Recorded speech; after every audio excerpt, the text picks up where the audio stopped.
Hey, what's up guys? It's Ozzy here. So today I actually wanted to make a collection video of all the graphic novels I've gotten in the past, I think maybe 5 or 6 months. I've only been collecting them since then, so as I said, 5 or 6 months, not too long of a time, but I do have a pretty decent amount by now, so that's why I'm making this collection video. So yeah, I love comic books, as you guys can probably tell from all the comic book pickups I do, and let's go ahead and look at these. So the first one I got here is DC Universe Rebirth, the deluxe edition. This is absolutely amazing. I love the story so much, following Wally and all the other characters into this new event of Rebirth. It was absolutely awesome. Next is the Joker, Death of the Family. This is from the New 52. It's pretty big. It cost me about, I think, $30 Canadian, so it's a little pricey, but it was a great read. And another Joker book, which is the Joker Endgame. Now this is a great read as well. I love this comic. It's pretty big as well. I'll give you a quick little sneak peek in there of Batman on the side there. But this one cost me $35, another pretty pricey one. This one's hardcover, it looks really cool. Then I have Batman Nightfall Volume 2. I found this for actually $15, as you guys can see on there. And this is a really big book, as you guys can clearly see. Lots and lots of pages, and this actually regular price is 35 Canadian dollars, and I got it for 15, so half price, pretty crazy.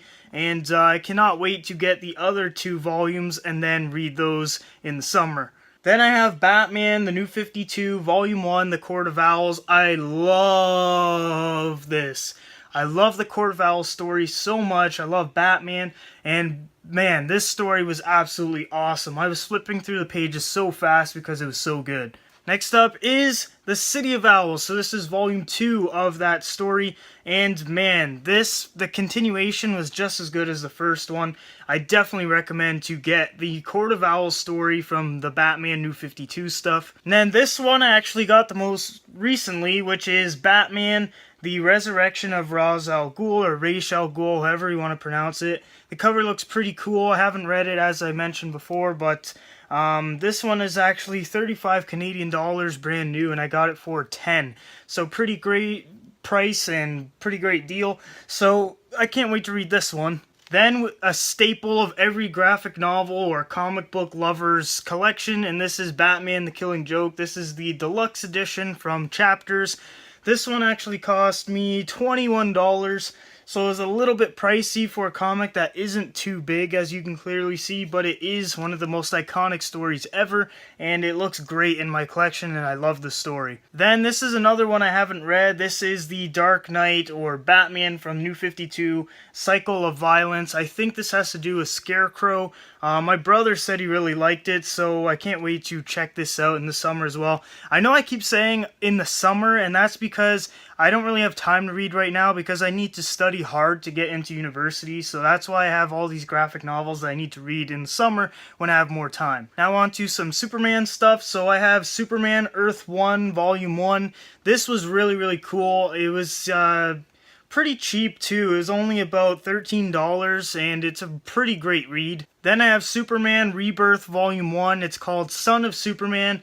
And honestly, I really do like this. I'm actually going to be collecting all of the Rebirth Superman graphic novels, and this was a great start to it. The illustrations are very good. As you can see, I really like that style of art, and it looks really cool. So make sure you guys check this one out. I definitely recommend it. Then I have Thy Kingdom Come Part 1, and this was really cool too. I really like Justice Society stuff, and this is when this Superman actually arrives, and everyone's kind of surprised to see him, and it's really cool to see him interact with the Justice Society, and yeah, you should definitely check this one out. Deadpool Kills the Marvel Universe. Now this one has a parental advisory warning on the bottom there, and I can see why they say that. It's basically a killing spree throughout the entire book, so obviously little kids, you know, like, might want to stay away from it, but I really liked it. It was really cool to see Deadpool just go berserk and just destroy everyone in the Marvel Universe. This next one is pretty recent as well. This is Deadpool Evil Deadpool. This is volume 10,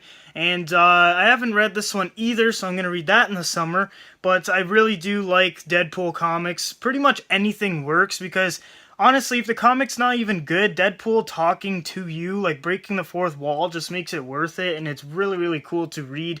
And so on the back here, Captain America, kind of like, holy shit, this guy's an idiot, and Deadpool having the angel or devil on the bottom there as well. And I have this giant hardcover graphic novel, which is Deadpool volume, I think it's 3, yeah, volume 3. So this is really, really cool, collects a lot of issues, and I can't wait to get the 3 volumes, I think. So I need the first 2, and it's going to be really, really, really cool to read.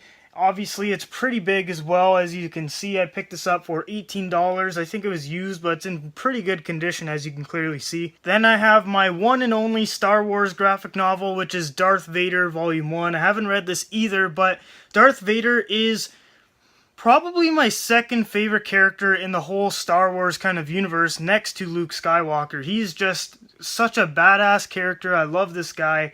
And man, I cannot wait to read this one. Deathstroke, Gods of War. I got this one actually with that mask over there. It was a pretty good deal. It was about like $25 for the graphic novel and the mask and the box I actually collect too. I still kept it. It looks really, really cool over there in my basement. But yeah, the illustration and art is just awesome, awesome in this graphic novel. I'm pretty sure he actually fights Superman in here too, which is pretty cool. And I actually have that issue in my collection. The Punisher. Now this is the only Punisher, like sole Punisher comic that I own. I honestly don't even know what it's about. It was just cheap at my comic book store and I wanted to get some Daredevil and Punisher stuff. So I found this one, I got it. And the art looks like it's going to be pretty good, but I hope the story is just as good. Daredevil Yellow. I've actually read this one. It's actually really, really good. It's about Karen Page being dead, and Daredevil's kind of lost his way in being a superhero, and he tries to basically write letters to her, but she's obviously not alive. And this kind of helps him heal his heart, I guess, and his soul, so that he can become the Daredevil that we know and love again. Then I have Daredevil versus Punisher, so I have one Daredevil, one Punisher, and one of both of them. Now this is actually really cool. It's actually a versus comic, so this is going to be very, very cool. Lots of fighting between the two street level heroes, and honestly the illustration looks like it's going to be awesome. As you guys can see by the cover there, a bit on the back. It just looks like it's going to be a great, great read. My brother read it, he really liked it. And so this is another one I can read in the summer. Captain America. Now this is a volume that basically collects old issues. So those are the ones that are in this volume right here. And it looks like it's going to be pretty fun. Like I don't have any Golden Age Marvel or Silver Age Marvel, anything really. So it's going to be pretty cool to be reading some vintage Cap comics with this volume. This one, I don't know if you could technically count it as a graphic novel, but it's a Marvel Encyclopedia of Spider-Man. So there is lots of like pictures and character bios and so on, but I don't really know if you could count that as a graphic novel, but it is on my shelf. So yeah. You know, I'll count it just because it takes up some shelf space, but you can't count it if you don't want to. Amazing Spider-Man, Kraven's Last Hunt. This was very, very, very cool. It's vintage, old-style Spider-Man comics, and this is a pretty awesome comic. Like, you guys need it in your Spider-Man collection. It's really, really cool. It involves Kraven a lot, and it's a really cool story. The Superior Spider-Man. Now, this is all about Doc Ock basically taking over Peter Parker's body and becoming Spider-Man, and he actually does a pretty good job at it. So, the cover looks very, very cool. The suit is slightly changed. He has a black instead of a blue, and it looks pretty dark and a little bit different, and it's pretty fresh, I guess. But his eyes are a little bit different too on the suit, and it's really, really cool to see Doc Ock kind of live Spider-Man's life, and watching Peter Parker kind of observe the whole thing from the background. Next up is The Amazing Spider-Man Volume 1 and Volume 2. Volume 1 obviously has a much better cover than Volume 2, but I actually wanted to start collecting these just to kind of lead up to the Civil War Spider-Man part in that story. These were actually pretty cheap. Both of them were $4 each, so $8 got me 2 Amazing Spider-Man volumes. Now for one of my favorite DC heroes ever, which is Shazam. Now this is The Power of Shazam. I haven't read this one, but I'm assuming this is probably the origin, just because it's a Golden Age comic, and it looks like it's going to be, just based off of the back here with Billy Batson there, and turning into Shazam, and everything that is written on here seems like it'd be the first volume, but I could be wrong. There's no number or anything on the side, but if you guys know if it is the first volume, it'd be great if you guys could comment below. And I also have a New 52 Shazam book, and obviously this one has not been opened, it's still in the wrapping paper, but man, the illustration on this looks crazy, crazy good. I love Shazam. He's such a crazy and awesome character. And on the back, you can see him being put in a headlock by Black Adam. It's a pretty decent-sized book as well, so I definitely recommend to get it. It's New 52. It's written by Jeff Johns. You know it's going to be a good story, so definitely check this out. Now for some Hulk stuff. So we have World War Hulk. I actually bought this for $10, as you can see on the top corner there.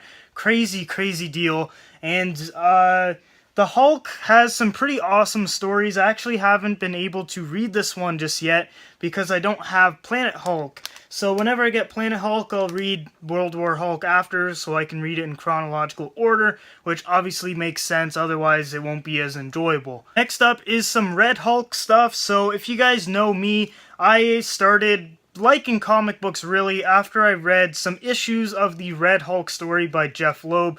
So I'm actually trying to collect graphic novels and hardcovers of this story. So the first one I have is volume 2, and this one is actually called Red and Green. The cover looks pretty cool. Red Hulk breaking through some ice, and Jeff Loeb, I love this guy. His writing is absolutely awesome. The second one I own is volume number 5, and this is Fall of the Hulks. I really like the colors on this. It looks really, really cool, and hopefully I can find the rest so I can actually start reading them. And then the final one I have is volume number 6. Now this one is the best cover in my opinion. It's just the two big Hulks going at it, and it looks really, really cool. It looks like it's going to be a great read. The regular price for these are actually $22.50, and I bought each one for $10, which is pretty crazy. And yeah, so I'll probably be ordering the rest on Amazon sometime soon, and probably read these in the summer as well. Now it's time for some Wolverine stuff. So I have Death of Wolverine, paid $10 for this one. This is a soft cover, and on the back there you can see the Grim Reaper holding Logan.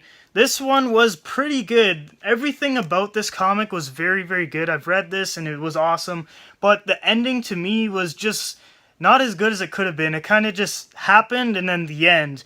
And it wasn't enough for me. The ending kind of turned me off, but I know there is a follow-up volume to this story, so I might have to get that to make sense of the ending and like this comic a little more. Then I have Wolverine Origin. Now this is obviously the origin of Wolverine, as he has the bone claws in this one.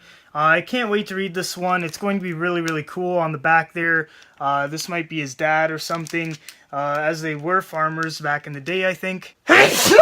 I have Old Man Logan. This is a staple for your comic book collection. This is such a good story, and I hope to get the rest of the Old Man Logan stuff to put in my Wolverine collection. Now this one technically isn't a Wolverine story, but it is X-Force with Wolverine on the cover with Domino. I haven't read this one. My brother read it and he said it was really good, so I can't wait to read this one. Blackest Night Green Lantern Corps. This one is really, really cool. I haven't read it, but I've kind of skimmed through it and heard some really good things about it. So this is obviously the Green Lantern's kind of story arc to the Blackest Night story. I'm actually going to be getting the main story soon as well, but for now I have this one. Then I have V for Vendetta. This was a very, very good read. It's obviously very old, as you can tell by the pictures, but it is very, very good. The writing's awesome, and I really like the character of V. I've actually watched the V for Vendetta movie. I might put the review for that on my movie channel, on the Aussie Awesome channel. But yeah, everything about this was very, very cool and retro, and I really liked it. Now on to the Scarlet Speedster. So I have the Flash Rebirth, not the new Rebirth. This is the old one written by Geoff Johns, and this is the return of Barry Allen. I read it. It was absolutely awesome. Now get ready for a whole lot more Flash stuff. So this is Volume 2, Rogue's Revolution of the New 52 Flash. I'm actually collecting all of the New 52 Flash stuff in hardcover, so this is the first one I have. I'm just missing, I think, 3 volumes, which I think is 1, 6, and 9. Here's number 3, Guerrilla Warfare. This one, obviously I haven't read any of these. I'm waiting to read them all in order, but this one was only $13. Actually, all of them are pretty much the same price, $10 to $13 for all of these. Volume 4, Reverse. Volume 5, History Lessons. Volume 7, The Savage World, and Volume 8, Zoom. So yeah, guys, that is all the graphic novels I own. That took a lot longer than I thought it would, but I've only been collecting for maybe 6 months now. I've had maybe like 4 graphic novels before that, but I just really wanted to kind of expand my graphic novel collection and make it look really cool on my shelf, and have, like, owning all these stories is awesome because any time in my life I can just pull it off the shelf and read it, and I just really like that. If there's a new Flash movie coming out, which there is very soon, then I can read some more Flash stuff and just kind of get into it. So yeah, guys, thanks for watching my graphic novel collection video, and if you guys want to see more videos based off of comics, toys, etc., make sure you guys subscribe, and I'll see you guys next time.